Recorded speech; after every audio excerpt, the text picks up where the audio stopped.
2 years before நாங்களும் இங்கே வந்தோம். ஃபுல் அப்பா அம்மாவுக்கு 2 பேருக்குமே கன்ஃபியூஸ் தான். ரிலேட்டிவ் எல்லாருமே சொன்னாங்க, எதுக்கு படிக்க வைக்கிறீங்க, இல்லை வேண்டாம் போதும் 2 இயர்ஸ் வீட்டில் இருக்கட்டும் அப்படின்னு சொன்னாங்க. என்னோட ஃப்ரெண்ட் வந்து ரெஃபர் பண்ணா Salem foundation unit of SM educational trust வந்து ஃப்ரெண்ட் வந்து ரெஃபர் பண்ணாங்க. அதனால நாங்கள் இங்கே வந்தோம். அப்பா அம்மாவுக்கு ஃப்ரீ கவுன்சிலிங் தான். அப்பா அம்மா வந்து சாரும் மேமும் மீட் பண்ணி பேசினாங்க.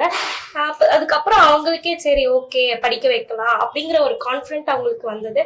சரி ஓகே படிக்க வைக்கலாம், என்ன படிக்க வைக்கலாம் அப்படின்னு சொல்லிட்டு நிறைய பார்த்துட்டே இருந்தோம். அதுக்கும் மேமும் சாருமே நல்ல ஒரு ஐடியா கொடுத்தாங்க. இது படிக்க வச்சா இந்த ஒர்க் கிடைக்கும், இதை பண்ணா நம்மளுக்கு இவ்வளோ பெனிஃபிட்ஸ் கிடைக்கும் அப்படின்னு சொல்லிட்டு நிறைய ரெஃபரன்ஸ் வந்து கொடுத்தாங்க மேமும் சாரும். சரி ஓகே என்ன ஸ்கூல் படிச்சேன்னா நான் கவர்மெண்ட் ஸ்கூல் படித்தேன். கவர்மெண்ட் ஸ்கூல் படிச்சீங்கன்னா நீங்கள் 7.5க்கு வந்து நீங்கள் வந்து எலிஜிபிள் அப்படின்னு சொல்லி இப்போ வந்து 7.5ல வந்து எனக்கு வந்து சீட்ஸ் வந்து மேமும் சாரும் அலாட் பண்ணி கொடுத்தாங்க 2 இயர்ஸ் பிஃபோர்.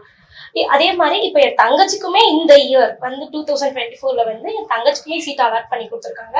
அதே 7.5ல பிஇ பண்றாங்க, பயோமெடிக்கல் இன்ஜினியரிங் பண்ணிட்டு இருக்காங்க அவங்க. Thank you for Salem foundation unit of SM educational trust. Thank you.